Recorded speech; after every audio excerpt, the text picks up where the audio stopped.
আমাদের টিয়া পাখির ডায়েরি চ্যানেলের নিত্য নতুন রোমান্টিক ভালোবাসার গল্প পেতে ও শুনতে আমাদের চ্যানেলটিকে সাবস্ক্রাইব করে পাশে থাকুন। ধন্যবাদ। ভার্সিটিতে যাবে মানে আজকে তো কিছু রিচুয়াল আছে। আর তুই জানিস না, খানবাড়ির বউদের বিয়ের 1 সপ্তাহ আগে কলেজে বা ভার্সিটিতে যেতে নেই, দায়িত্ব থাকে তাদের, বুঝে নিতে হয় সেগুলো। মায়ের কথায় মুন্নি বলল, কাকি কি বলছো আম্মু? এই মেয়ে সংসারের দায়িত্ব নেবে? মুন্নির কথায় তার দিকে অগ্নি দৃষ্টি নিক্ষেপ করে তাকালো নীল। সঙ্গে সঙ্গে চুপসে গেল সে। রওশনারা বললেন, সেটা তো বোঝাই যাচ্ছে, যেখানে বাড়ির বউরা প্রতিদিন ভোরবেলা উঠে রান্না কাজ সব একা হাতে সামলায়, সেখানে সব কিছু সূচনার করা লাগছে। রওশনারার কথার জবাবে মির্জা সূচনা বললেন, কাজটা তো আমার করতেই হচ্ছে রোশন, কই তুইও তো আমাকে হেল্প করিস না? আর নুরাইনের কথা বলার আগে তুই নিচের দিকে তাকা। ও তো না হয় বাচ্চা মেয়ে, নতুন এসেছে, কিন্তু তুই তুই তো এই বাড়ির নিয়ম কানুন সব পুঙ্খানুপুঙ্খ জানিস। তবু কেন তোর প্রতিদিন ঘুম থেকে উঠতে দেরি হয়? তুই তো আর ওর মতো বাচ্চা নস, নাকি শিং ভেঙে বাছুরের দলে নাম লেখাতে চাচ্ছিস? মির্জা সূচনা এমন কথায় চুপসে গেলেন রওশনারা খান। মির্জা সূচনা এক ঝলক সেদিকে তাকিয়ে ফের নূরের দিকে ফিরে বললেন, নুরাইন জামা, তুই গিয়ে রেডি হয়ে নে, আমি তোর খাবার নিয়ে রুমে আসছি। তিহু এক ঝলক সবার দিকে তাকালো, অতঃপর সম্মতিসূচক মাথা নাড়িয়ে উপরে গেল। ভার্সিটির ক্লাস শেষে ছুটির প্রায় এক মুহূর্তে একটা অফ পিরিয়ড চলছিল, তাই স্কুল মহল বাইরে খোলা উদ্যানে বসে গল্প করছিল। তিহুকে এতক্ষণ যাবৎ নানা কথা শুনিয়েছে মাহা আর রিশাদ। তিহু চুপচাপ বসে আছে। নিদ্রাও ইফাজের কাছে সবটা শুনেছে, তাই মাহা আর রিশাদ তিহুকে বকলেও সে কিছুই বলেনি। তিহু হঠাৎই মাহা আলতো ধাক্কা দিয়ে বলল, আরে এমন করছিস কেন? তোর জন্য তো গুড নিউজ আছে। বলেছিলাম না তোকে আমার বড় যা বানাবো দোস্ত। This is too much unexpected যে আমার একটা ভাসুর আছে। দ্যাট মিন্স তুই আমার বড় যা কনফার্ম। মাহা দীর্ঘ নিঃশ্বাস চাইলো। তৎক্ষণাৎ পাশ থেকে রিশাদ বলল, তোর কোনো ননদ নেই বান্ধবী? আছেই তো, দুটো আমার মনের মতো, আর একটার সাথে এখনো কথা হয়নি, আর একটা তো চুন্নি। রিশাদ উৎসুক কণ্ঠে জিজ্ঞেস করলো। নাম কি তোর ননদের? রিশাদের কথায় চাপা হাসলো নিদ্রা। তিহু দুষ্টু হেসে বলল, ব্যাপার না দোস্ত, তোর সেটিংও আমি করিয়ে দেব, কিন্তু কথা হচ্ছে তোর জন্য পারফেক্ট কোনটা। ভাবতে ভাবতেই হঠাৎই তিহুর চোখের সামনে ভেসে উঠল দুই পাশে বিনুনি আবৃত মোটা ফ্রেমের চশমাধারী মিষ্টি মেয়েটাকে। সঙ্গে সঙ্গে সে বলে উঠল, নিরু, নিরু পারফেক্ট। নীরা আর রাফার মধ্যে বড় রাফা তবুও কেন যে রিশাদের জন্য নীরাকে পছন্দ করলো তিহু জানা নেই। তার কথায় রিশাদ ব্রুকুচকে বলল, নিরু মানে? নিরু মানে নীরা, ওয়ারিশা খান নীরা। বিশ্বাস কর, তোর জন্য পুরাই পারফেক্ট।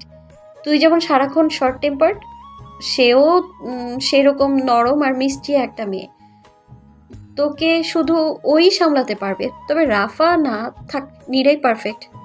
তার কথার মাথা মুন্ডু কিচ্ছু বুঝলো না বন্ধুমহল।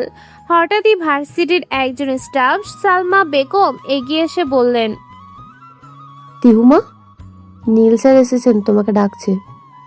সালমা বেগম চলে যেতে চাপা হাসলো নিদ্রা আর মাহা। মাহা ক্ষণিকের জন্য রেগে থাকলেও তিহুর ওপর রাগ করে থাকা যায় না, অন্তত পক্ষে সে তো কখনোই পারবে না। মুচকি হেসে মাহা বলল, চলুন মিস জনাবিকা, আপনি তো এখন আবার নেতার স্ত্রী, কত সম্মান আপনার। চলুন চলুন, আপনাকে সম্মান করে আমরাও সম্মানিত হই। এই রিশাদ চল। মাহু। রিশাদ উঠে দাঁড়ালো। তিহু বন্ধু মিলে এগিয়ে চললো মেইন গেটের দিকে। সামনেই দাঁড়িয়ে ছিল নীলের গাড়ি। মাহা আর রিশাদ তিহুকে এগিয়ে গিয়ে দিয়ে সেখান থেকে চলে গেল। তিহুও পা বাড়ালো গাড়ির দিকে। গাড়ি ড্রাইভিং সিটের পাশেই বসেছিল রাফিন। বহুদিন পর দেশে ফিরেছে বলে নীলের কোম্পানিটা ঘুরে দেখতে গিয়েছিল সে। আসার পথে নীল ভার্সিটিতে তিহুকে নিতে আসায় গাড়ির মাঝেই বসে আছে। তার সুঠাম দেহি শরীর আবৃত কালো শার্টে সানগ্লাসে ঢেকে থাকার তীক্ষ্ণ দৃষ্টি তার নিবদ্ধ হাতে থাকা মুঠো ফোনে। হঠাৎই পরিচিত এক মেয়েলি সুবাসে দ্রুত জানলা দিয়ে বাইরে তাকালো সে। দেখতে পেল দুজন বন্ধু গল্প করতে করতে যাচ্ছে, একটা মেয়ে আর একটা ছেলে। বেশ খানিকটা দূরে চলে গিয়েছে তারা, যার দরুন ভালোভাবে বোঝা যাচ্ছে না তাদের। তবু রাউফিনের কেমন যেন লাগলো, মনে হলো বহু পরিচিত বহু প্রতীক্ষিত ব্যক্তিটি তার পাশ দিয়ে হেঁটে গেল। সে দ্রুত গাড়ি থেকে নামতে যাচ্ছিল, ঠিক তখনই হাজির হলো তিহু। এক ঝলক নীলের দিকে তাকিয়ে পরক্ষণে রাউফিনকে দেখে সে বলল, আরে ব্রাদার, তুমি এইখানে? তিহুর কণ্ঠে ধ্যান ভাঙল রাউফিনের। তার দিকে ফিরে এসে মুচকি এসে বলল, এই তো সিস্টার, তোমাকে নিতে এলাম। তিহু মুচকি হেসে গাড়িতে উঠল। গাড়ি চলছে ব্যস্ততম সড়ক দিয়ে। ড্রাইভিং সিটে দক্ষ খাতে গাড়ি চালাচ্ছে নীল। পাশে রাউফিন। তিহুর বিক্ষিপ্ত নয়নজোড়া বারংবার লুকিং গ্লাসে চলে যাচ্ছে, যেখানে দৃশ্যমান নীলের তীক্ষ্ণ নীলচে আখিজোড়া ফের দৃষ্টি নামাচ্ছে সে। বার কয়েকটা এমন কর্মকাণ্ড লক্ষ্য করলো রাউফিন। আরও একটা জিনিস তার নজর কাড়ল। যখনই তিহু দৃষ্টি নামাচ্ছে ঠিক তৎক্ষণাৎ নীল লুকিং গ্লাসে তার দিকে তাকাচ্ছে। ব্যাপারটা বেশ ইন্টারেস্টিং লাগলো তার কাছে। ঠোঁট চেপে হেসে সে বলল, নীল, গাড়িটা থামাতো। রাফিনের কথায় তৎক্ষণাৎ ব্রেক কষল নীল। দ্রুত কণ্ঠে বলল, কি হয়েছে? Any problem? রাফিন দরজা খুলে গাড়ি থেকে নেমে গিয়ে বলল, কাবাব মেয়ে হাড্ডি হতে কার ভালো লাগে বল? মিস্টার, তুমি বরং সামনে যাও, আমি পিছনে বসি। তিহু আর নীল দুজনেই লজ্জায় পড়ে গেল রাউফিনের এমন কথায়। দুজনেই মনে একই ভয়, রাউফিন কি দেখে ফেললো নাকি। তিহু লাজুক কণ্ঠে বলল, না না ব্রাদার, তেমন কিছু না। তাহলে আর কি, এর মাঝে রাস্তাতেই এখন আমাকে ক্যাব বুক করে তাই যেতে হবে? আফটার অল কাবাব মেয়ে হাড্ডি তো আমি হতে পারবো না। তিহু উপায়ন্তর না পেয়ে নীলের পাশে সিটটায় গিয়ে বসলো। রাউফির মুচকে হাসলো। নীল এক ঝলক তাকালো তিহুর দিকে। তিহু লাজুক ভঙ্গিমায় এক পলক তাকালো। সন্ধ্যার কিছুটা পরে নীল ল্যাপটপে কাজ করছিল। রাফা সেই তখন থেকে এসে বসে আছে তিহুর কাছে। আবদার একটাই, একটা হরর ফিল্ম দেখবে সে। তবে একা একা দেখতে ভয় করে, আর নীরা এসব পছন্দ করে না দ্বিধায় তিহুকে সঙ্গী করতে চাইছে সে। এদিকে তিহু একদমই রাজি নয় কোনো হরর ফিল্ম দেখতে। রাফা আরেকবার বলাতে এসে ঘোর আপত্তি করে বলল, রাফু, আমি হরর ফিল্ম দেখতে পারি না। ইভেন আমি তো রাতের বেলা জিন ভূতের কথাও শুনতে পারি না। মনে হয় আমার পাশেই বসে আছে। ওরে বাবারে, একদমই না। রাফা বুঝলো তিহুকে, জোর করেও আর কোনো লাভ হবে না। হতাশ হয়ে সে চলে গেল। তবে রাফার সাথে কথোপকথন চলাকালীন নীল এক অদ্ভুত ভঙ্গিমায় তীক্ষ্ণ দৃষ্টিতে তাকিয়েছিল তার দিকে। রাত প্রায় 11টার কাটায় তিহু মাহাকে দিয়ে কিছু বই আনিয়েছিল, সেগুলোতে চোখ বোলাচ্ছে সে। হঠাৎই নীল এক ঝলক তার দিকে তাকালো, অতঃপর কন্ট্যাক্ট লিস্টের একটা নম্বরে কল ডায়াল করলো। মুহূর্ত কয়েকদিন পর দেশে আসলো একটা গুরু গম্ভীর পুরুষ কণ্ঠ। নীল সালাম দিয়ে বলল, আসসালামু আলাইকুম, কেমন আছেন হুজুর? অপর পাশের ব্যক্তিটি বলল, আলহামদুলিল্লাহ বাবা, তোমার অবস্থা কি? আর কোনো সমস্যা? হ্যাঁ হ্যাঁ হুজুর, সমস্যা তো অনেক। আমাদের আমার রুমের সুইমিং পুলের পাশের যে চিনটা ছিল না, ওটা ইদানিং একটু বেশি জ্বালাচ্ছে। ঘুমের ঘরে কখনো পাশে হাত দিয়ে মনে হয় কেউ বসে আছেন।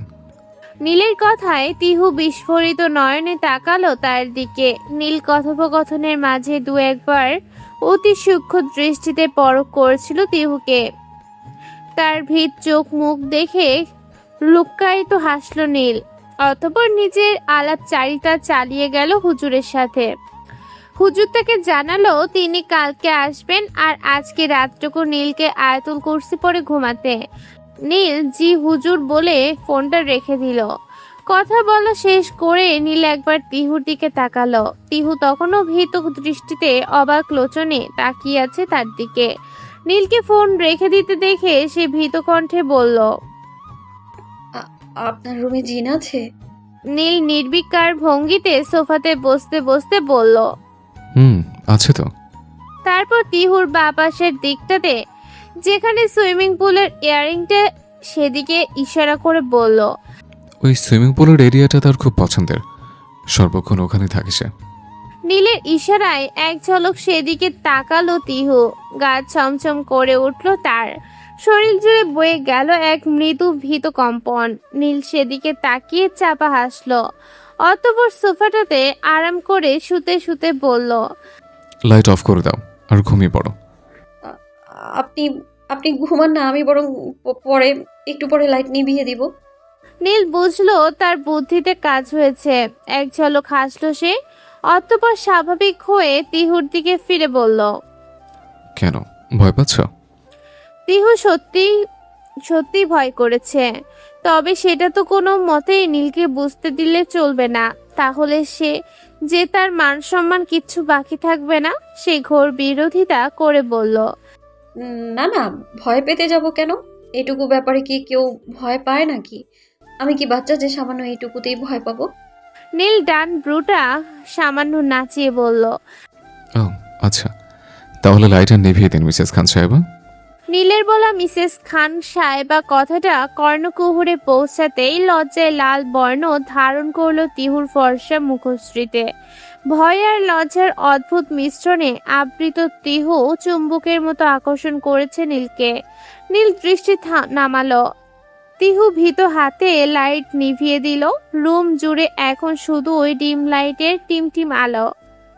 মাঝে মাঝে ভেসে আসে পাখালির মৃদু গঞ্জন। তবে তাও আজ ভয়ের কারণ হচ্ছে তিহুর কাছে। কম্পিত হাতে পাশ থেকে একটা বালিশ দিয়ে তাতে মুখ গুজে শুয়ে পড়ল তিহু। শুয়ে পড়ল সে মুহূর্ত কয়েকবার। আজ তন্দ্রা যেন বিদায় জানিয়েছে তিহুকে। চোখে এক ফোঁটা ঘুমের লেশ নেই তার। ভয় লাগছে খুব, ভীষণ। বালিশ থেকে মাথাটা তোলার সাহস পর্যন্ত পাচ্ছে না তার। হঠাৎই পায়ের কাছে কিছু আলতো স্পর্শ অনুভূত হতেই তড়িৎ বেগে চোখ মেলে ভীত স্বরে চিৎকার করে উঠল সে, ভূত ভূত! আম্মু আম্মু আম্মু, কই তুমি? আম্মু, ভূত! ঠোঁট ভেঙে কাঁদো কাঁদো কণ্ঠে কথাগুলো এক নাগাড়ে বলে উঠল তিহু। তার চিৎকারে ধরফড়িয়ে উঠল নীল। যদিও সে এতক্ষণ জাগ্রতই ছিল, তবে তিহুর থিয়েটারের আকস্মিকতায় হতভম্ব হয়ে গেল সে। দ্রুত এগিয়ে এসে রুমের লাইট অন করে সে বলল, নূর, এই নূর, কি হয়েছে তোমার? দেখো দেখো, এই তো আমি, ভয় পেও না, এই তো আমি। তিহু কোনো কথা না বলে সবেগে এগিয়ে এসে শক্ত করে ঝাপটে ধরল নীলকে। তার এমন কাণ্ডে থপ বনে গেল নীল। নিজের ওপর নিজেরই রাগ হতে লাগলো তার। কেন করলো এমন মিথ্যা নাটক? সে দ্বিধান্বিত হাতে তিহুর পিঠে আলতো হাতে বুলিয়ে দিতে দিতে বলল, এই তো আমি, ভয় পেও না, কিচ্ছু নেই এখানে। তিহু ঠোঁট ভেসে বাচ্চাদের মতো কেঁদে দিয়ে বলল, না, আছে। ভূত! ভূত আমার পায়ের কাছে কান্নার তোপে আর কিছু বলতে পারল না সে। নীল এক পলক তার পায়ের দিকে তাকালো। এবার সবটা স্পষ্ট হলো তার কাছে। উপর হয়ে শোবার দরুন তার ওড়নাটা পায়ের কাছে এসে পড়েছিল, আর সেটাই হালকা বাতাসে দোল খেয়ে আর পায়ে স্পর্শ করাই সে ভেবেছে এটা ভূত। নীল তিহুর এমন বোকামিতে মাথা নিচু করে মুচকে হাসলো। অতঃপর বলল, আচ্ছা, বুঝেছি, থাক, আর লাইট অফ করা লাগবে না, তুমি লাইটটা জ্বালিয়ে ঘুমিয়ে পড়ো। সে সরে যেতে গেলে তিহু তাকে আরো শক্ত করে জাপটে ধরে বলল, না না, আপনি প্লিজ যাবেন না। আপনি আপনি বিছানায় ঘুমান, আমার কোনো আপত্তি নেই। নীল এবার যেন অবাকের চূড়ান্ত সীমায় আরোহণ করলো। সামান্য একটু মিথ্যা জিম্নের ভয়ে তিহু কাবু। যাই হোক, সে হাজারবার ধন্যবাদ জানালো সে অজ্ঞাত জিনকে, যার দরুন আজ শান্তিতে নিজের বিছানায় ঘুমাতে পারবে সে। কাল সারা রাত ওই সোফাতে নির্ঘুম কেটেছে তার। ঘুমানোর জন্য বিশাল বিছানা, যার নিত্যদিনের সঙ্গী, সেখানে এক রাত ওই ছোট্ট সোফার বেশ পীড়া দিয়েছে তাকে। সে দুষ্টু হেসে ফের সাধুবাদ জানালো নিজের অমন বুদ্ধিকে। রোজকার মতো আজও দিগন্ত চিরে উদয় হয়েছে অরুণটা। তপ্ত অরুণের কমলা রংটা ছড়িয়েছে সমগ্র অন্তরিক্ষ জুড়ে। জেগেছে পাখির আস্তানা, তাদের কিচিরমিচির ডাকে মুখর হচ্ছে রাঙা সে প্রভাত। তবে আজকের পটভূমি সম্পূর্ণ ভিন্ন। সকাল থেকেও তিহু ব্যস্ত রান্নাবান্নার কাজে। নববধূ হিসেবে আজ বাড়ির সবার জন্য কিছু না কিছু রান্না করতে হবে তাকে। এটা খান বাড়িরই একটা রীতি, যদিও এটা বিয়ের পরের দিন আয়োজিত হয়। তবে তিহুর ভার্সিটি থাকায় সময় অনুসারে সেটা সম্পন্ন করতে পারেনি সে। এমনিতে রান্নাবান্না কখনো করা হয়নি তার। বাবা মায়ের একমাত্র আদরের মেয়ে ছিল সে। পড়াশোনার জন্য সেপারেট ফ্ল্যাটে থাকাকালীনও কখনো রান্নাবাড়ার ধার দিয়েও হাঁটেনি সে। তখন সমস্ত রান্নার কাছে দায়িত্ব ছিল মাহার। স্বভাবতই গ্যাসটাও চালাতে পারে না সে। তবে সে কাজে তাকে অবশ্য বাড়ির একজন মেড আসিয়া হেল্প করেছে। বর্তমানে ইউটিউব থেকে বিভিন্ন রেসিপি দেখেছে সে। সবশেষে চূড়ান্ত সিদ্ধান্ত হিসেবে পায়েস বানানোটাই সিলেক্ট করলো সে। রেসিপি টিউটোরিয়াল অনুযায়ী পায়েস বানানোটা একদম ইজি। শুধুমাত্র পর্যাপ্ত দুধ, পায়েসের চাল আর একটু চিনি বা মিষ্টি জাতীয় কিছু দাও, নাড়াচাড়া করো, শেষ। তিহুও সেই অনুযায়ী প্রথমে দুধ গরম করতে গেল। তবে তার ভাগ্য এতটাই খারাপ যে অর্ধেক দুধ উতলে নিচেই পড়ে গেল। তৎক্ষণাৎই পাশে রাফাটা ছিল বলে রক্ষে। সে দ্রুত গ্যাস অফ করে দিল। এদিকে দুধ ফ্লোরে পড়ে যাচ্ছে না, তাই অবস্থা। তিহু আশাহত ভঙ্গিমায় তাকালো রাফার দিকে। কি করব বলো তো রাফু, ইউটিউবে সবচেয়ে সহজ রেসিপি টিউটোরিয়াল এটাই, কিন্তু এটাও তো আমি পারলাম না। কি করবা বৌমনি, আমিও তো রান্না করতে পারি না। নীরা, তুই পারিস? নীরা যান্ত্রিক গতিতে মাথা নাড়ল। তিহু হতাশাগ্রস্ত কণ্ঠে বলল, তাহলে এখন কি করব? তারা তিনজন যখন এই সকল চিন্তায় মশগুল, ঠিক তখনই তাদের সামনে হাজির হলো নীল। সে এসেছিল বেডটির জন্য। প্রতিদিন সকালে নিয়মতান্ত্রিকভাবে তার রুমে চা পৌঁছালেও আজ কেন তার বিলম্ব হলো সেটাই জানতে। তবে কিচেনে পৌঁছে সে মূল কারণটা উদ্ঘাটন করতে পারল সে। আজ সে কিচেনের সমস্ত দায়িত্ব তিহুর উপর ন্যস্ত হয়েছে। আর তাই আজকে বাড়ির কাউকেই কিচেনে পাওয়া যাবে না। নীল এগিয়ে এসে কিচেনের এমন হাল দেখে বলল, কি হচ্ছে এখানে? দেখো না ভাইয়া, বৌমনি পায়েস করছিল, তবে সবটুকু দুধ নিচে পড়ে গেছে।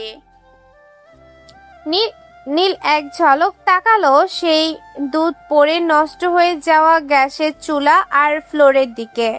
অতঃপর রাফা নীরার উদ্দেশ্যে বলল, তোরা কিচেনে কি করছিস? এখনই যা আর গিয়ে পড়তে বস। নীলের ধমকানিতে দুজনে ভীতস্বরে মাথা নিচু করে বলল, হয়েছে হেল্প করা? দুজনেই মাথা নাড়ল। নীল, তবে যা এখন, আর একটা কেউ যেন আমি কিচেনে ত্রিসীমানা না দেখে। Got it? দুজনেই সম্মতিসূচক মাথা নাড়িয়ে ধীর পায়ে সেখান থেকে চলে যায়। তিহু অসহায় দৃষ্টিতে সেদিকে তাকিয়ে থাকে। এতক্ষণ তো তারা হেল্প করছিল, এখন তারাও চলে গেলে সে একা একা কি করবে? তিহুকে ওভাবে দাঁড়িয়ে থাকতে দেখে নীল বলল, আমাদের মতো দাঁড়িয়েছো কেন? সরো। তিহু মুখ কুঁচকে বলল, আপনি ওদেরকে তাড়িয়ে দিলেন কেন? ওরা তো আমায় হেল্প করছিল না কি? নীল তার কথার জবাবে কিচেনে ঢুকে আশেপাশটা পর্যবেক্ষণ করতে করতে বলতে লাগলো, সে তো দেখতেই পাচ্ছে কেমন হেল্প করছিল। আরেকটু হলেই তো তৃতীয় বিশ্বযুদ্ধ শুরু হয়ে যেত। তিহু মুখে গোমরা করেই দাঁড়িয়ে থাকলো। নীল আশেপাশে তাকিয়ে বলল, সুগার কন্টেনারটা কই? তিহু ব্রু কুচকে বলল, সেটা জেনে আপনি কি করবেন? রান্না করে দিবেন নাকি? নীল তিহুর এমন কথায় বিরক্ত হয়ে বলল, শাট আপ, বেশি কথা কেন বলো? যেটা বললাম সেটা করো। কন্টেনারটি এনে দাও। তিহু মুখে বিরক্তির ভাব টেনে বলল, শাট আপ বলাটা কি আপনার স্বভাব? বিরক্তিকর। অতঃপর বিপরীত পাশের একটা সেলফ থেকে চিনির কৌচাটা এনে দিয়ে বলল, এই যে নিন আপনার সুগার কন্টেইনার মিস্টার শটাপ সাহেব। নীল চিনির কৌটাটা নিতে নিতে এক ঝলক তার দিকে তাকালো। অতঃপর আরেকটা চুলা জ্বালিয়ে একটা প্যানে পরিমাণ মতো দুধ পায়েসের চাল দিয়ে দক্ষ হতে কুক করতে লাগলো। তিহু অবাক দৃষ্টিতে পর্যবেক্ষণ করতে লাগলো নীলকে। বিস্ময়সূচক কণ্ঠে হঠাৎই বলে উঠল, আপনি রান্না করতে পারেন? নীল পরিমাণ মতো চিনি দিয়ে একবার টেস্ট করলো, অতঃপর আরেকবার এক চামচ চিনি দিয়ে বলল, অ্যাট লিস্ট তোমার থেকে ভালো পারি। তার জবাবে সামান্য ব্রুজ জড়ালো তিহু। অতঃপর আশেপাশে তাকিয়ে দেখলো কেউ আসছে কিনা। তবে আজকে কিচেনটা সম্পূর্ণ ফাঁকা, কেননা রান্নাটা তাকে সম্পূর্ণ একাই করতে হবে। সে নীলের প্রত্যেকটা পদক্ষেপ পর্যবেক্ষণ করতে লাগলো। কি দারুণভাবে দক্ষ সেফের মতো সবটা নিজের হাতে হ্যান্ডেল করছে সে। তিহু তখন এক মনে তাকে দেখতে ব্যস্ত। তখন হঠাৎই নীল বলল, শুধু কি পায়েস বানাতে বলেছে? নীলের কণ্ঠে ধ্যান ভাঙল তিহুর। কিছুটা অপ্রস্তুত কণ্ঠে এসে বলে উঠল, কি বললেন? নীল একবার তার দিকে তাকালো, অতঃপর বলল, শুধু কি পায়েসই বানাতে বলেছে? তিহু অন্যদিকে ঘুরে বলল, স্পেসিফিক্যালি তো কিছুই বলেনি, জাস্ট বলছে কিছু একটা তৈরি করতে। নীল অবাক হয়ে বলল, সেজন্য তুমি পায়েস তৈরি করেছো? তা নয় তো কি। Are you crazy? সকালে নাস্তা কি এমন মিষ্টি খাবার খায়? তার উপর আব্বুর সুগার আছে। তিহু চমকে তাকালো। বলেন কি? আমি তো জানতাম না, আর তাছাড়া কেউ আমায় বলেও নি। আর এমনিতেও আমি কোনো রান্না পারি না, ইউটিউব দেখছিলাম এই রেসিপিটা সহজ, সেজন্য তুমি সকাল সকাল এমন একটা মিষ্টি খাবার বানাবা? স্টুপিড। তিহু ঠোঁট উল্টে বলল, তা নয় তো কি। নীল একবার আশেপাশে তাকালো, অতঃপর তিহুকে এমন আহাম্মকের মতো দাঁড়িয়ে থাকতে দেখে এক ধমক দিয়ে বলল, স্টুপিডের মতো দাঁড়িয়ে আছো কেন? গিয়ে দেখো ডান সাইডে লেফট কর্নারে ফ্লাওয়ার ক্যানিস্টার আছে, দ্রুত আনো। তিহু দ্রুত গিয়ে কাঙ্ক্ষিত সেফটা খুলল। তবে বিপত্তি বাঁধল অন্য জায়গায়। সেফটা বেশ উঁচুতে, আর তিহুর হাইট সে তুলনায় অনেকটাই কম। উপায় তো না পেয়ে দু পায়ের বৃদ্ধ আঙ্গুলের উপর ভর করে যেই না সে কন্টেনারটা টান দিল, অমনি ভারী বর্ষণের মতো সমস্ত আটাটুকু হড়হড়িয়ে তার মাথার উপর পড়ল। কিছুটা চোখের ভেতরেও গেল তার, যার দরুন চোখগুলো পিট পিটিয়ে খুলল সে। এদিকে নীল এক ঝলক পিছনে ঘুরল। তিহুর দেরি হওয়ার কারণ উদ্ঘাটনে সঙ্গে সঙ্গে তিহু এমন কাণ্ডে অবাকের চূড়ান্ত সীমায় আরোহণ করে ঠোঁট জোড়া কিঞ্চিত ফাঁকা হয়ে গেল তার। ফিসফিসিয়ে সে বলে উঠল, এদিকে চোখে মুখে আটা পড়ে বেহাল দশা তিহুর। সে দ্রুত কণ্ঠে বলল, এই যে শুনছেন, এদিকে একটু আসবেন প্লিজ। নীল দ্রুত এগিয়ে গেল তিহুর দিকে। অতঃপর বিরক্তি মিশ্রিত কণ্ঠে বলল, এসব কি? কৌটাটা পারতে গিয়ে পড়ে গিয়েছে, প্লিজ একটু ছেড়ে দিন না, দেখতে পাচ্ছি না তো কিছুই। নীল ফিসফিসিয়ে উচ্চারণ করলো, স্টুপিড কোথাকার। অতঃপর তিহুর দিকে এগিয়ে গিয়ে তার চুল আর চোখের উপরে পড়ে থাকা গমের আটাগুলো অতি যত্নের সহিত ফু দিয়ে সরিয়ে দিতে লাগলো। তার দেওয়া আলতো ফুৎকার আর তার এমন কাছাকাছি উপস্থিতিতে তিহুর দেহে অজানা শিহরণ জাগলো। ক্ষণে ক্ষণে কম্পিত হলো তার তরু দেহ। সে বেশ ভালো করেই বুঝতে পারছে তার হৃদ যন্ত্রণাটা আর স্বাভাবিক নেই।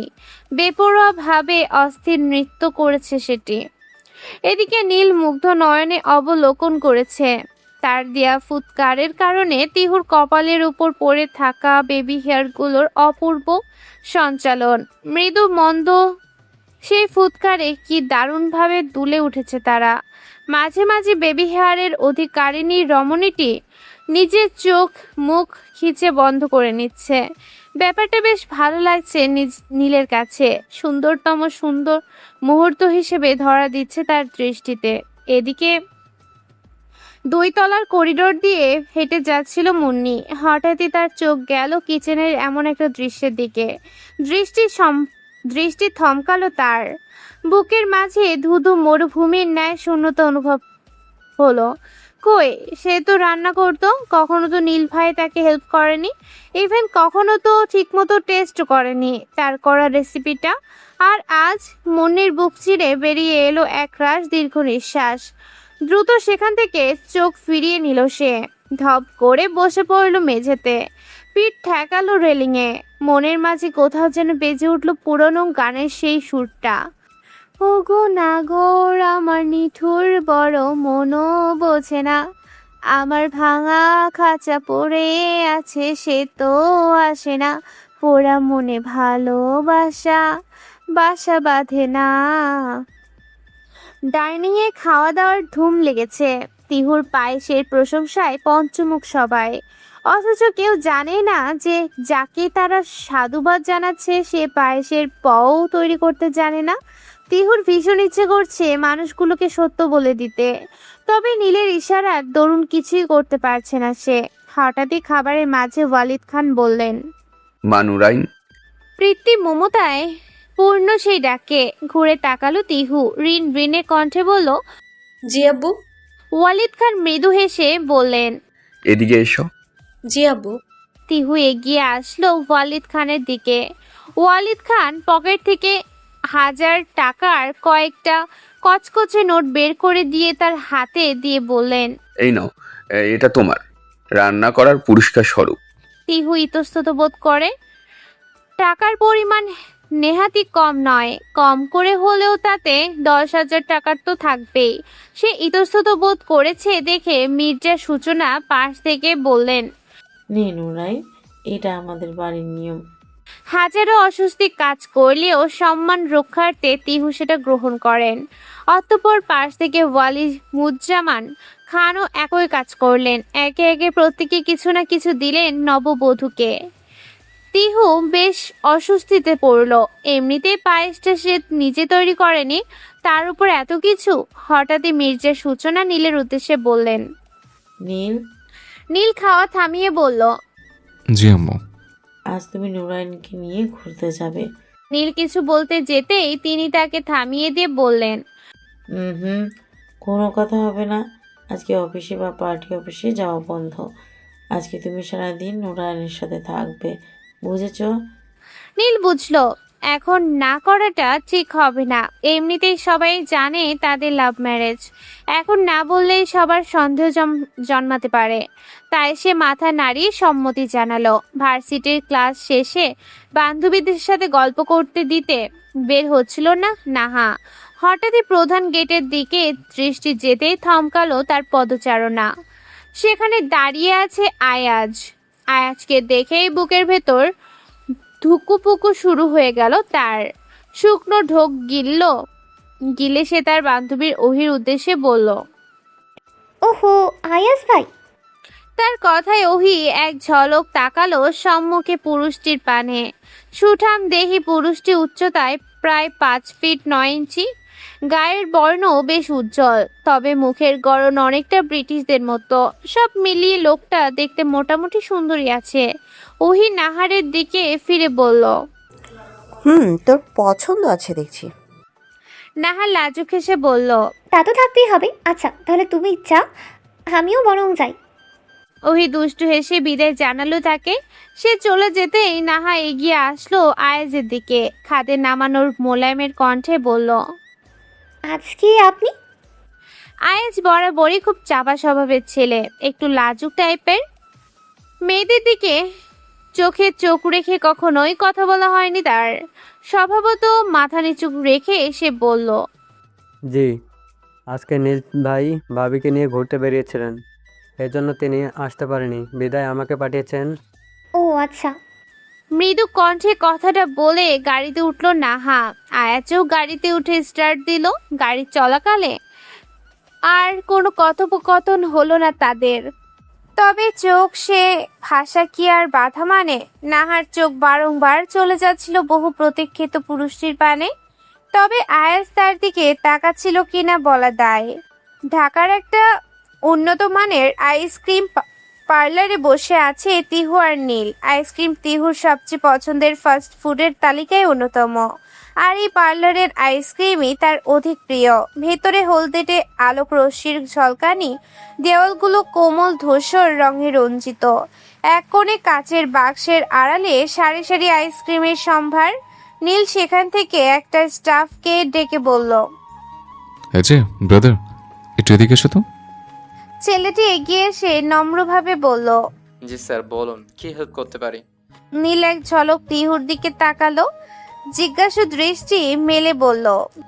আইসক্রিমের ফ্লেভার কোনটা দিবে? তিহু কিছু না ভেবে দ্রুত বলে উঠল, চকলেট কাম স্ট্রবেরি ফ্লেভার। নীল এমন অদ্ভুত ফ্লেভারের নাম শুনে ব্রু চোরালো, চোখ কুচকে বলল। মানে? স্টাফ বয়টাও অবাক হয়ে বলল। সরি ম্যাম, বাট এই টাইপের ফ্লেভার তো এখানে নেই। তিহু স্টাফ বয়টার দিকে ফিরে বলল। আপনি বুঝি নতুন? ছেলেটা ও মাথা নাড়িয়ে বলল। জি, কিন্তু ম্যাম আমি শিওর এখানে এই টাইপের কোনো ফ্লেভার নেই। তাদের এমন কথোপকথনের মাঝে এগিয়ে আসলো একজন পুরাতন স্টাফ। তিহুকে দেখে ভালো মন্দ জিজ্ঞাসা করে স্টাফ বয়টাকে নির্দেশ দিল একটা চকলেট আর একটা স্ট্রবেরি ফ্লেভারের আইসক্রিম আনতে। ছেলেটিও বেকুবের মতো সেই নির্দেশ অনুসারে একটা স্ট্রবেরি ফ্লেভার আর একটা চকলেট ফ্লেভারের আইসক্রিম এনে তিহুর সম্মুখে রাখলো। তিহু অতি দ্রুত আইসক্রিমগুলোকে প্যাকেট থেকে আলাদা করে স্ট্রবেরি ফ্লেভারটার ওপর চকলেট ফ্লেভারের একটা প্রলেপ দিয়ে তৃপ্তি করে খেতে লাগলো। স্টাফগুলো চলে গেল। এদিকে নীল মুগ্ধ নয়নে তার চেয়ে আছে তিহুর পানে। কি মিষ্টি দেখাচ্ছে তাকে। হঠাৎই তিহু তার দিকে তাকালো, অতঃপর একটুখানি আইসক্রিম তার দিকে এগিয়ে গিয়ে দিয়ে খাওয়ার জন্য বলল। নীল মাথা নাড়িয়ে জানালো সে এগুলো পছন্দ করে না, তবে তিহু নাছোড়বান্দা, আইসক্রিম তো সে নীলকে খাওয়িয়ে ছাড়বে। জোড়াজড়িতে এক প্রকার বাধা হয়ে শেষমেশ নীল একটুখানি আইসক্রিম গ্রহণ করলো। তিহু জিজ্ঞাসু কণ্ঠে বলল, কি ভালো না? নীল মাথা নাড়িয়ে সম্মতি জানালে তিহু মুচকি এসে বলল, বলেছিলামই তো, দেখলেন না? এদিকে নীল টিস্যু দিয়ে মুখ মুছতে মুছতে দেখলো তিহু ঠোঁটের এক প্রান্তে সামান্য আইসক্রিম লেগে আছে, যার দরুন তাকে আরো বেশি মিষ্টি লাগছে। নীল সেদিকে পলকহীন ভাবে চেয়েই রইল। হৃদকোণে কোথাও যেন আকস্মিক বেজে উঠল। তোমার নামের রোদ্দুরে আমি ডুবেছি সমুদ্রে, জানি না যাব কদ্দূরে এখনো। আমার পোড়া কপালে আর আমার সন্ধে সকালে তুমি কেন এলে জানি না এখনো। ফন্দিয়াটে মন পালাবা, বন্দি আছে কাছে সে তোমার। যদি সত্যি জানতে চাও তোমাকে চাই, তোমাকে চাই। যদি মিথ্যে মানতে চাও তোমাকেই চাই। যদি সত্যি জানতে চাও তোমাকে চাই, তোমাকে চাই। যদি মিথ্যে মানতে চাও তোমাকেই চাই।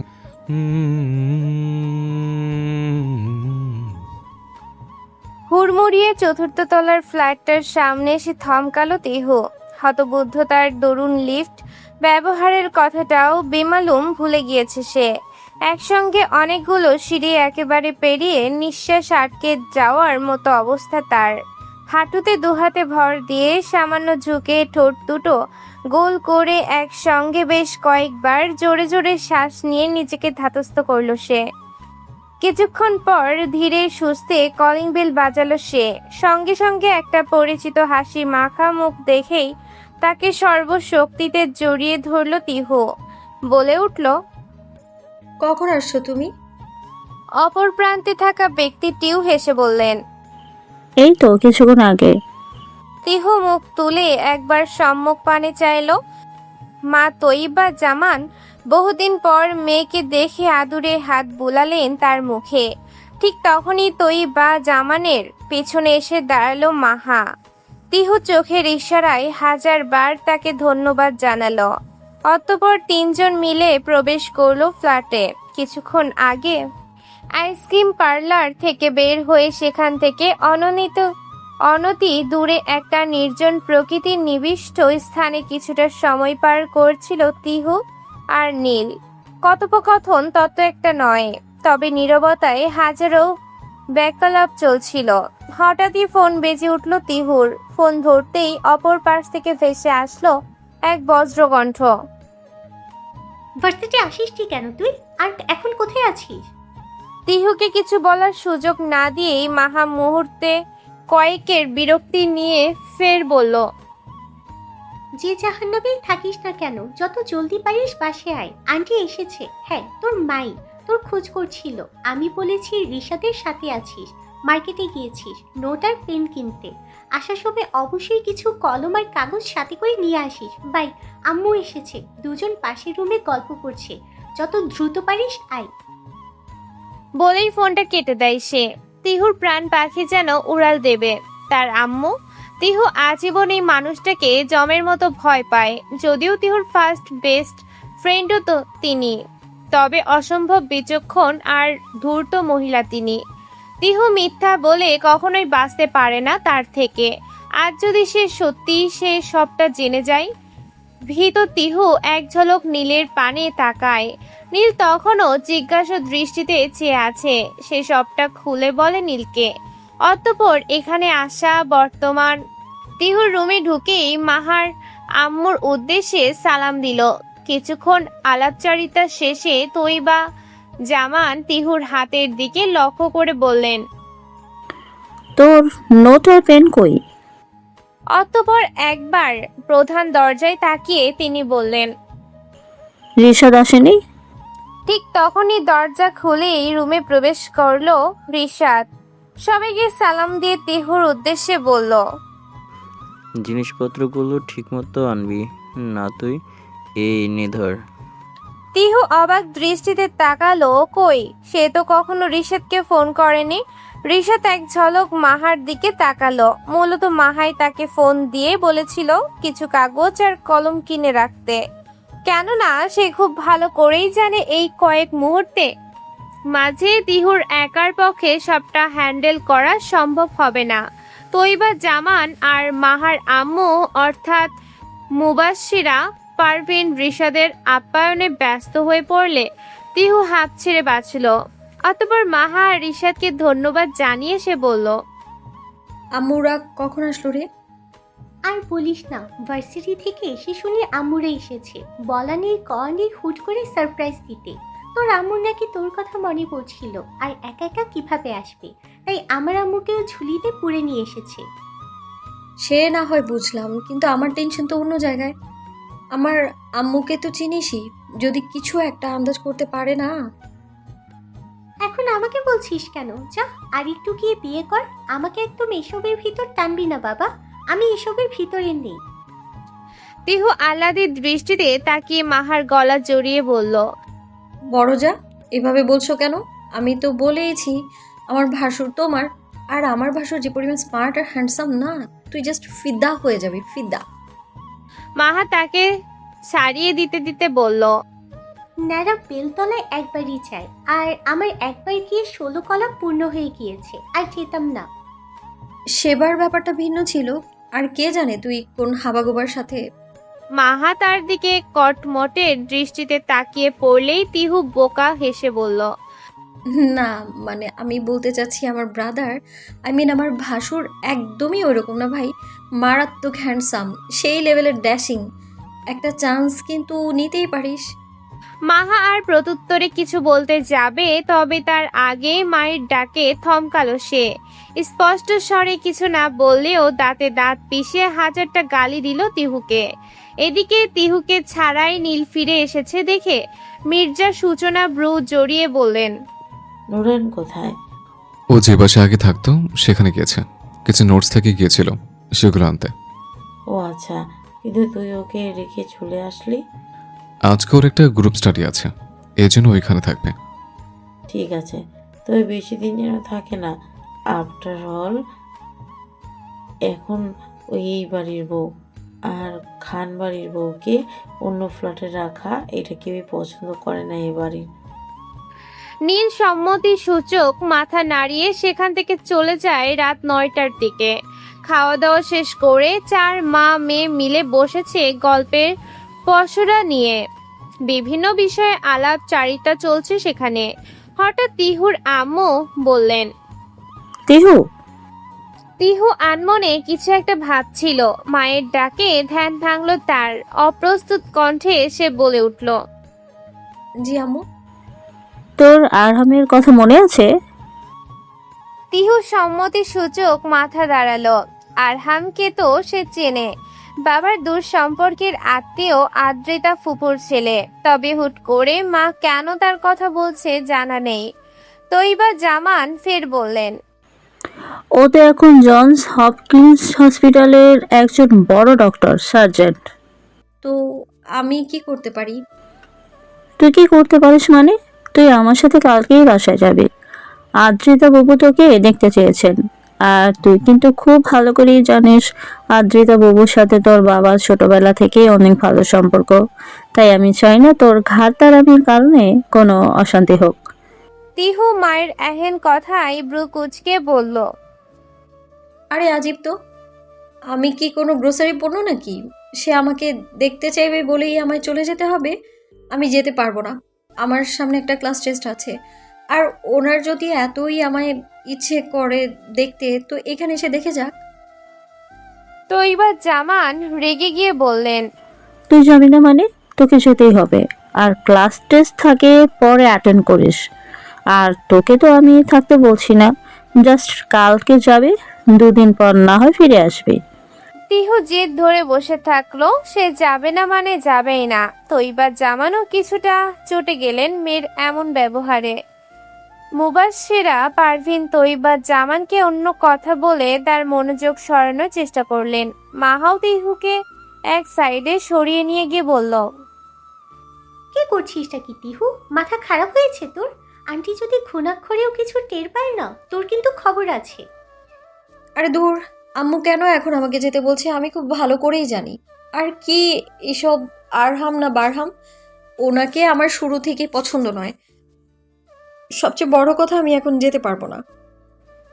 মাহা এবার দুষ্টুমি করে বলল, বাবা, 2 দিন বিয়ে হয়েছে কি হয়নি, বরের প্রতি এত টান? ভালো ভালো। ফাও কথা বলিস না। আর তুই যা ইচ্ছে মনে কর, তবু আমার পক্ষে যাওয়া সম্ভব নয়। একটা ঝামেলা আছে, আমি তোকে বোঝাতে পারবো না, পরে বলবো। আচ্ছা বাবা, বুঝেছি, কিন্তু এখন অন্তত মাথা ঠান্ডা কর। কাল যখন আন্টি আর আম্মু যাবে, তখন না হয় কিছু একটা বলে ম্যানেজ করা যাবে। আচ্ছা। সারাদিনের ক্লান্তি শেষে সবে বিছানায় শরীরটা এলিয়ে দিতে যাচ্ছিল নীল। হুট করে এক রমণীর মুখশ্রী ভেসে উঠল তার সম্মুখে। কোমরে হাত দিয়ে রমণীটি যেন তাকে বলতে লাগলো, আপনি আমার বিছানায় কি করছেন? এখনই নামুন বলছি। সুইমিং পুলের জিনের কথা মনে আছে তো? রমণীটি শঙ্কিত দৃষ্টিতে সুইমিং পুলের দিকে তাকালো। এমন দৃশ্যে আনমনে মুচকি হাসল নীল। সর্বাঙ্গ বিছানায় লুটিয়ে সিলিং এর পানে চেয়ে আনমনে সে বলে উঠল, You have become my obsession, Nurin Haq. I'm really obsessed with you. আমেরিকায় মেরিল্যান্ড রাজ্যের বাল্টিমোর শহরে ঘড়ির কাঁটার টিকটিক শব্দ বেলা 12টার জানান দিচ্ছে। সবে মাত্র একটা অপারেশন শেষে নিজের অত্যাধুনিক কেবিনের ইজি চেয়ারটাতে শরীর এলিয়ে দিয়েছে নামকরা সার্জেন্ট আরহাম শিকদার। হঠাৎই সম্মুখের টেবিলে রাখা একটা ফ্রেমে বাঁধানো কিশোরীর ছবিতে দৃষ্টি আটকালো তার। মুচকি হাসির রেখা ফুটে উঠল গোলাপি অধর জুড়ে। ছবিটা হাতে নিয়ে ফিসফিসিয়ে এসে বলে উঠল, You know তোদা পাখি, I am really miss you. কতদিন হলো তোমাকে দেখিনি, but I am come back, but I am back. তোমাকে নিজের করে নিতে, তোমাকে নিয়ে দেখা আমার স্বপ্নগুলো পূরণ করতে আমি ফিরবো, অতি দ্রুতই ফিরবো। তবে মুহূর্তেই তার মনে পড়ে গেল ছোটবেলায় ঘটিত একটা অনাকাঙ্ক্ষিত ঘটনার কথা। সঙ্গে সঙ্গে ফর্সা মুখশ্রী ছেয়ে গেল নিকোষ কালো আধারে। সেই ছোট্ট ঘটনাটার দরুন আজও হয়তো তার তোতা পাখি ভুল বুঝে, কিন্তু বয়ে গিয়েছে তো বহু সময়। এখনো কি তার তোতার সে কথাগুলো মনে রাখবে? হয়তো রাখবে, কেননা তার তোতাটা যে বড্ড অভিমানী। সে অনাকাঙ্ক্ষিত ঘটনার দরুন আর কখনো তো সে আরহামের সামনেও আসেনি। তবে সেখানে তো দোষ আরহামের কিছু ছিল না, দোষটা তো ওই সৃজা নামের মেয়েটারই। আরহাম চোখ বুঝলো, ভাসমান শিরার হাতগুলো মুষ্টিবদ্ধ করে জোরে জোরে শ্বাস নিতে লাগলো। নিজেকে ধাতস্থ করার চেষ্টায় সফল হয়ে ফের আর একবার তাকালো কিশোরীটির ছবিটার দিকে। এটা সে তুলেছিল লুকিয়ে, অত্যন্ত লুকিয়ে। কিশোরীটির হয়তো এখনো জানে না যে তার কত শত ছবি অন্য এক সুদর্শন পুরুষের মালিকানায় বন্দী। আরহাম আবারও মৃদু হাসল, তবে তাতে শুধুই রয়েছে মলিনতা।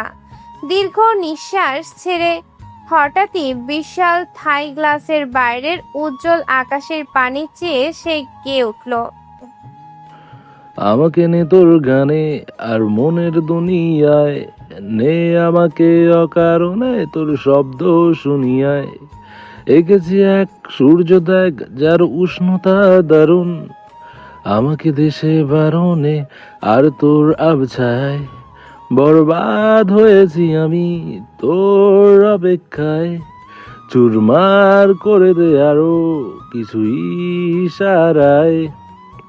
8 বছর আগে এলাকার বিখ্যাত খানদানি আর প্রভাবশালী পরিবার হক কুঞ্জ আজ জন কলরবে পূর্ণ। যত সে পরিবারে আজ উপস্থিত সকল আত্মীয় স্বজনেরা, কারণ একটাই, রাত পোহালেই রোজার ঈদ।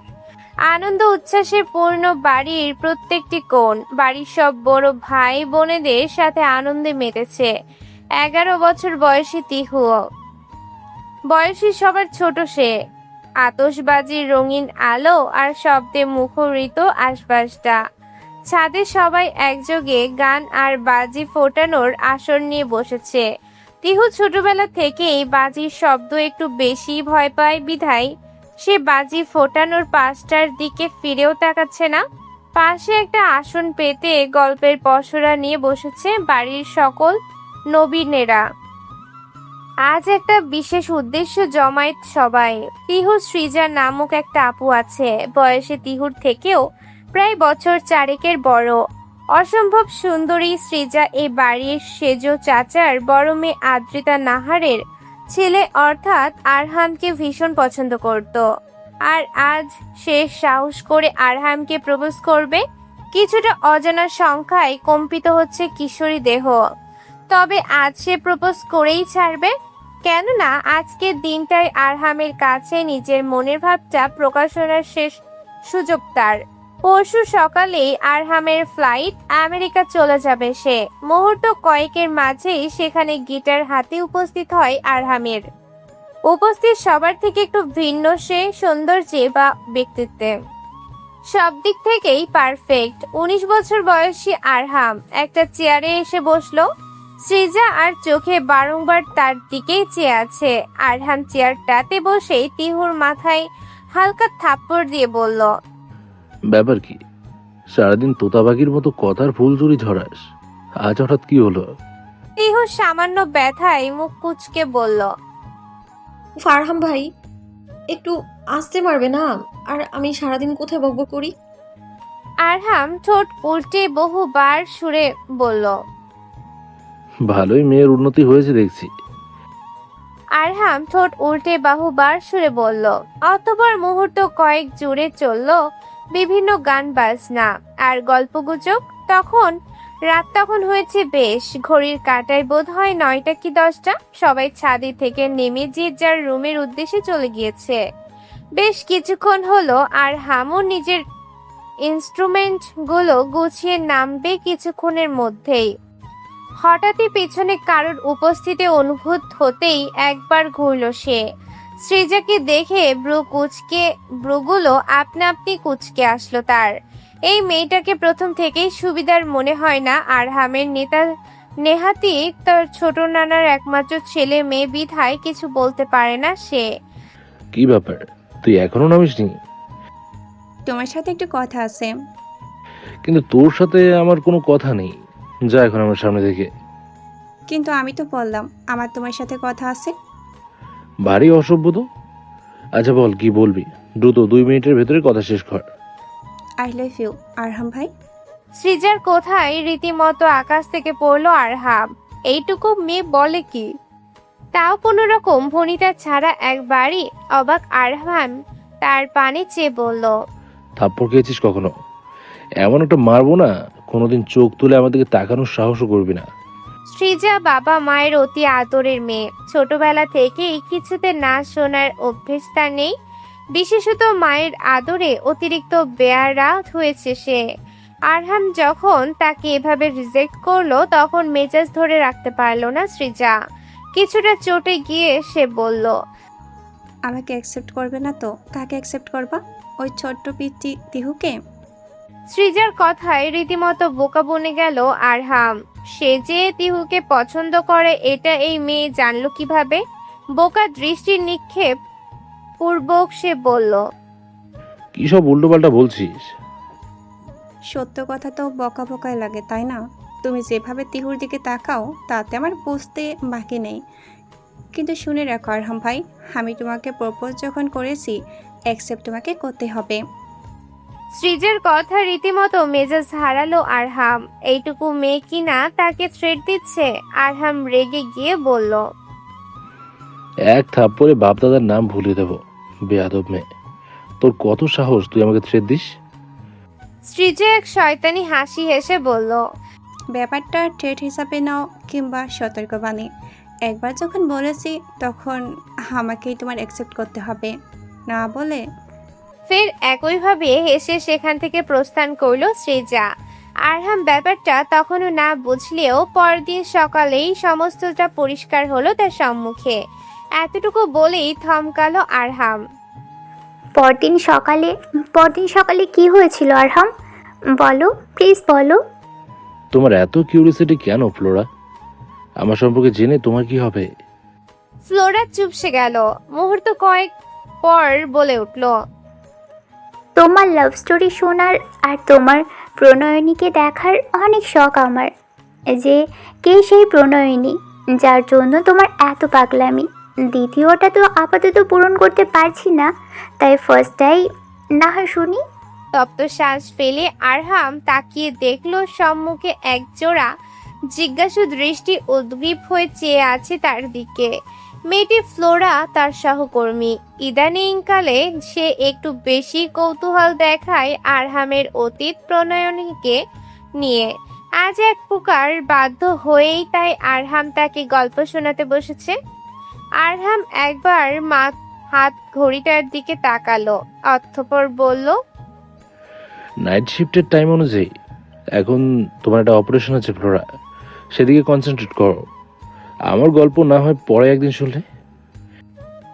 আরহামের কথাই হলো ফ্লোরা একবার ঘড়ির দিকে তাকালো, সঙ্গে সঙ্গে ব্রু কুচকে এলো তার। শিট, এখনই 10টা বাজার ছিল। এমনি হাজারো খড়কুটো পুড়িয়ে এইটুকু শুনতে পেরেছে। না জানি আর কতটা কষ্টের পর বাদ বাকিটুকু শুনতে পারবে। বিরক্তি মুখে সেখান থেকে উঠে গেল সে। ফ্লোরা চলে যেতেই আরহাম লুকিয়ে রাখা তিহুর ছবিটা বের করলো। তাতে আদুরে স্পর্শ লেপে দিয়ে বলল, দেখো, তোমাকে দেখার কত শখ সবার, তবে এত শীঘ্রই কি তোমাকে আমি সবাইকে দেখাতে পারি? কখনো না। তোমাকে যে আমি অত্যন্ত লুকিয়ে রাখি হৃদগহীনে। আরহাম নিষ্পলক চেয়ে রইল তিহুর ছবিটির পানে। গভীর কণ্ঠে সে গেয়ে উঠল, গোপন করে আপন করে বুকের পাঁজরে রাখি, ঘুমের বড়ি দিয়ে আড়ি হৃদয় বাড়িতে থাকি। বাংলাদেশ ভার্সিটি শেষ হয়েছে মিনিট 15 হবে। ভার্সিটি থেকে অনতি দূরে একটা ক্যাফেতে গল্পের পসরা নিয়ে বসেছে অন্তরঙ্গ বন্ধুর একটি দল। কোল্ড কফিতে লাস্ট চুমুক দিয়ে স্বস্তি নিঃশ্বাস ছাড়ল তিহু। বহু কষ্ট শেষে মাকে ভুজুম ভাজুম দিয়ে কোনো মতে বাড়ি পাঠাতে পেরেছে সে। ঘাড় থেকে একটা বড় বোঝা নেমেছে যেন। এদিকে বন্ধু মহল নিজেদের মতো গল্পে ব্যস্ত। ক্যাফেটা আজ আলোকসজ্জায় পূর্ণ। 4 বান্ধবী মিলে অনেক আগে থেকেই পরিকল্পনা করে রেখেছিল ক্যাফেতে আসার। তবে 4 জন একত্রে একই সময় বের করতে সক্ষম না থাকায় কিছুদিন বিলম্ব হলো। হঠাৎই নিদ্রা বলল, তোর তো দেখছি সারা শরীরে কলিজা। কি রে, আন্টির কি করে আন্টির মতো বিচক্ষণ মহিলাকে প্যাচে ফেলে বাড়ি পাঠিয়ে দিলি? তিহু কিছু বলার আগে পাশ থেকে ঋতু বলল, সাহস না থাকলে কি আর নীল খানের মতো মানুষকে থ্রেট দিতে পারে? সেটা সত্য। It's my talent baby. এসব ফাউল ট্যালেন্ট শুধু তোর মধ্যেই আছে। মুহূর্ত কয়েক গল্প করতে করতে হঠাৎই আশরা বলল, তিহু। তিহু তখনও আনমনে গল্পে ব্যস্ত। হঠাৎই আশরার ডাকে তার দিকে ফিরে তিহু বলল, কিছু বলবি? আশরা কিছু একটা ভাবলো, অতঃপর বিচক্ষণতার সুরে বলল, আমার না কেমন একটা লাগছে। কেমন লাগছে? না মানে ব্যাপারটা কেমন না, নীল খানের মতো এত বড় একজন নেতা, তার পরিচয় ভাঙিয়ে তুই সুযোগ সুবিধা গ্রহণ করছিলি, তা জানা সত্ত্বেও তোকে কিচ্ছু বললো না, আর তোকে বিয়েও করে নিল। এটা কেমন না? আমারও না ব্যাপারটা সুবিধা ঠিকছে না। এমনিতেই নেতাদের ক্যারেক্টারে প্রবলেম থাকে। আশরার ঋতুর কথায় এবার তিহুর নিজের মনেও সন্দেহের জন্ম নিল। সত্যিই তো, সে তো জানেই না যে নেতাদের ক্যারেক্টারের প্রবলেম থাকে। তাহলে যদি নীলেরও অমন? না না, তিহু কি সব ভাবছে, মাথা থেকে উল্টাপাল্টা চিন্তা বিধায় করে সে আশা আর ঋতুর দিকে ফিরে বলল, আরে না না, তেমন কিছুই না। ইভেন উনি তো আমার সাথে তত একটা কথাও বলেন না। তাও একবার যাচাই করতে ক্ষতি কি? তিহু ব্রুকোচকে বলল, যাচাই মানে? যাচাই মানে যাচাই, একটা টেস্ট করি চল। তুই বরং আমার ফোনটা দিয়ে তোর নেতা সাহেবকে একটা কল কর, দেখ ধরে কিনা। যদি ধরে আর তোর পরিচয় না জানা সত্ত্বেও কথা বলে, তাহলে বুঝে নিস ডাল মে কুচ কালা হে। তিহুর দৃঢ় বিশ্বাস নীল ফোনটা ধরবে না, তাই সে কোনো রকম চিন্তা ভাবনা ছাড়াই আশরার ফোন থেকে নীলের নাম্বারে ডায়াল করলো। তবে অবাক করা বিষয় হচ্ছে, প্রথমবার রিং হতেই ফোন ধরলেও নীল। তিহু বিস্ময়ে বড় বড় দৃষ্টিতে সবার দিকে তাকালো। আশরা ইশারায় বলল ফোনটাতে স্পিকার অন করে কথা বলতে। তিহুও স্পিকার অন করলো, অতঃপর কণ্ঠস্বর সর্বোচ্চ নমনীয় করে বলল, হ্যালো সুইটহার্ট। সঙ্গে সঙ্গে অপর পাশ থেকে ভেসে আসলো গভীর পুরুষ কণ্ঠস্বর, বলো লাভ ক্যান্ডি। তিহুর চোখ যেন এবার কোটর থেকে বের হয়ে আসবে। শুকনা ঢোক গিলে বান্ধবীদের দিকে এক ঝলক তাকালো সে। অন্যদিকে সে কোনো কথা না বলাই অপর পাশ থেকে নীল ফের বলে উঠল, কি হলো, কথা বলো না কেন জানেমান? হ্যাঁ বলছি তো। তো বলো। আই লাভ ইউ জান। লাভ ইউ টু জানেমান। আমার জানটা কি করে? তোমার জানটা এখন তোমার সাথে কথা বলে। মিস ইউ জান। মিস ইউ টু জান। তিহুর এবার নিজের উপরে নিজের রাগ হতে শুরু করলো। তার মানে আশরা আর ঋতু ঠিক কথাই বলেছিল, নেতাদের ক্যারেক্টার সত্যি সত্যি ঢিলা থাকে। সে মনে মনে বলল, মিস তোরে করাচ্ছি, খালি সামনে আয় তুই। কি ব্যাপার লাভ ক্যান্ডি, কথা বের হচ্ছে না আর? আপনি কি আমায় চেনেন? চিনি, তুমি আমার জানেমান। অসভ্য ফাজিল বেডা, বাড়ি বউ রেখা তুই অন্য মায়াগুলোকে ইটিস পিটিস করিস। নিজের বউয়ের সাথে তো ইটিস পিটিস করে। তিহু অবাক কণ্ঠে বলল, মানে? নীল খানিক হেসে বলল, তোমার ডান দিকে তাকাও, দেখো দুটো ছেলে বসে আছে। তিহু এক ঝলক ডানের দিকে তাকালো। সত্যি সত্যি দুইটা যুবক বসে আছে। সে মৃদু কণ্ঠে বলল, আছে। এবার বাঁ দিকে তাকাও। তিহু তাকিয়ে দেখলো বাদিকেও সেরকম দুইটা যুবক একই ভঙ্গিমায় বসে আছে। তিহু ব্রু কুচকে বলল, আছেই তো, কিন্তু তাতে কি হয়েছে? ওরা দুজনেই আমার লোক, যারা সার্বক্ষণিক তোমার দিকে নজরদারি করছে। ইনফ্যাক্ট ওদের হাতে দেখো একটা ফোন আছে, যাতে ভিডিও অন করা। সো আশা করি সবটা বুঝতে পেরেছ। তিহু এবার বুঝলো, এতক্ষণ নীল তাকে চিনেই কথা বলছিল। এদিকে ফোনে স্পিকার অন করা থাকায় ঋতু, নিদ্রা, আশরা আর না মাহাও সে কথাগুলো শুনল।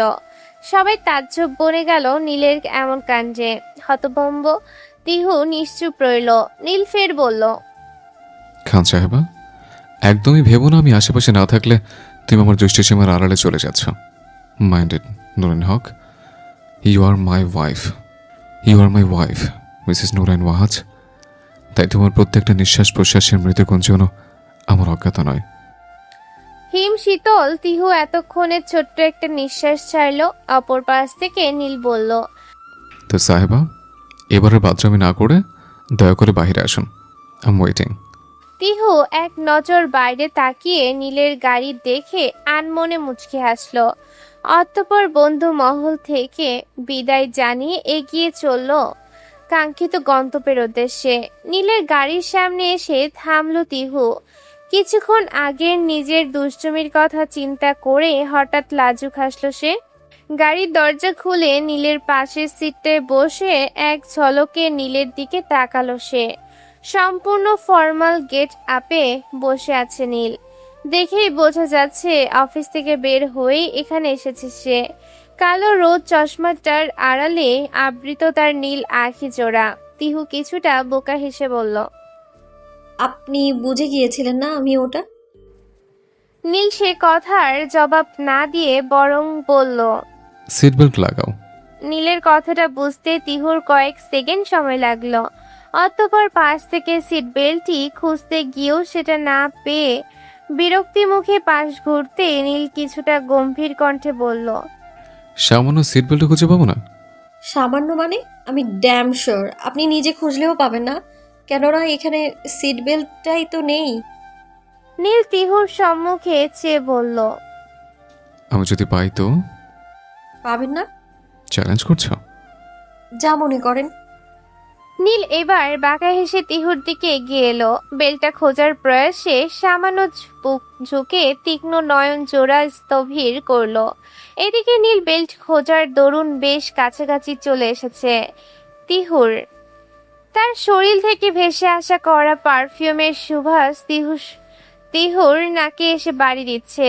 এক অজানা শিহরণে কম্পিত হচ্ছে তার তরু কায়া।